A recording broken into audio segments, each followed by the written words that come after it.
Hey everyone, we're in my backyard and today I'm going to show you just how easy it is to harvest honey using our flow hive.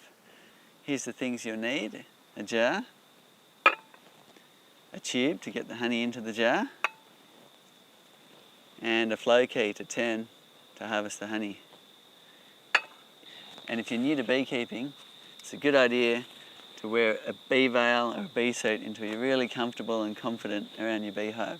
Okay, so let's have a look and see how much honey is in the flow frames. Oh, look at that. Isn't that gorgeous? Here we have a completely full flow frame. You can see when it's ready by the way they've put the wax capping on each side.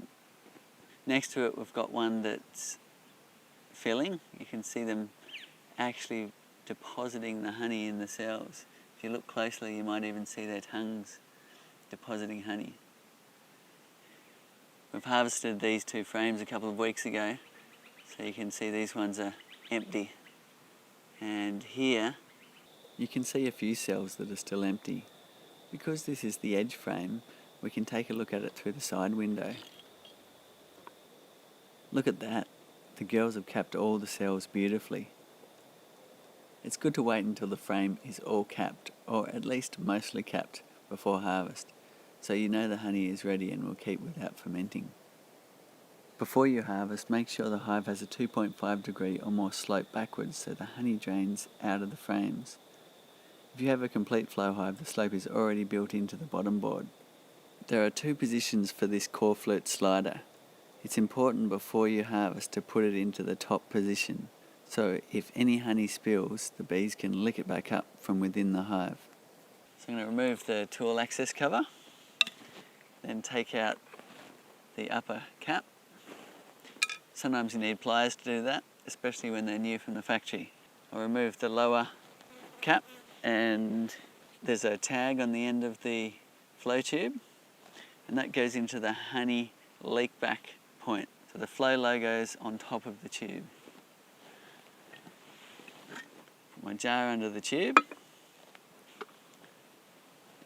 and the flow key goes in the lower slot. Cool.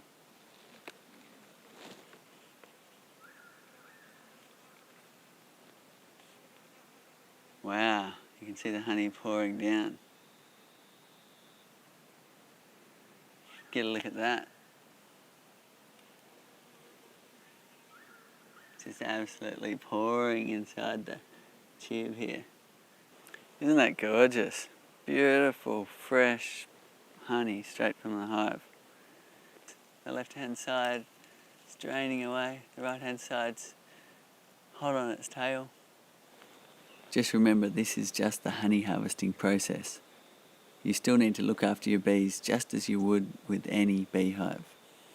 The quickest I've had a jar fill is in 7 minutes, and the longest would be 3 or 4 hours.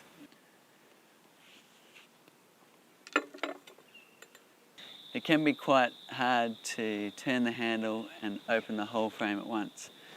So to make it easier, you can simply open part of the frame at a time. So what we're going to do is open the frame in sections. So I've just put the tool in a quarter. Now I'm going to turn that. Then another quarter. Turn it again. Another quarter. Then all the way.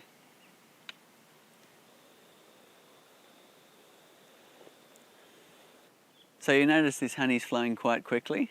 The bees keep the hive at about 35 degrees, which means the honey comes out quite warm. You can feel the jar and feel that the honey actually is a little bit warm. So you can see the bees are hardly disturbed on the comb surface.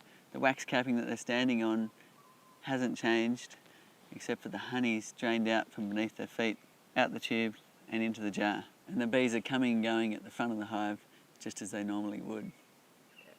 Sometimes the honey can take 15 minutes to come out like this jar, or sometimes it can take 3 hours, and it just depends on how thick the honey actually is.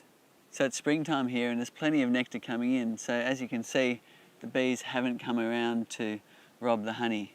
But if it was a time where the bees were a bit hungry and you were harvesting, you would need to cover your jar. So you can do that quite simply by using a piece of netting like this and a rubber band, or you can bend a piece of tube into a jar, or you can use a plastic container like this just by making a little cut and a little hole, or some kitchen cling wrap just to wrap around the jar like this. Make sure you save it for next time because I hate wasting plastic. This jar is just about to overflow, so it's more than 3 kilograms of honey now that's come out of that one frame. So we've just had to do a quick jar swap because this jar was just about to overflow. Isn't that amazing? That's over 3 kilograms in that jar and it's still flowing out of one flow frame. So to finish off, we need to reset the combs into their original position.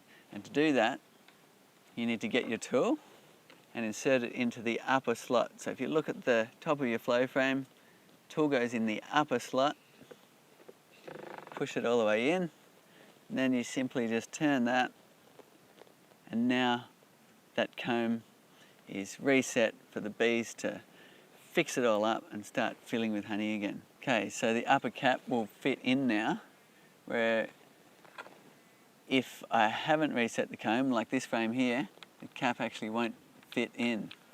So it's a little fail-safe to remind you to reset the comb into the correct position for the bees to use it again and fill it up with honey.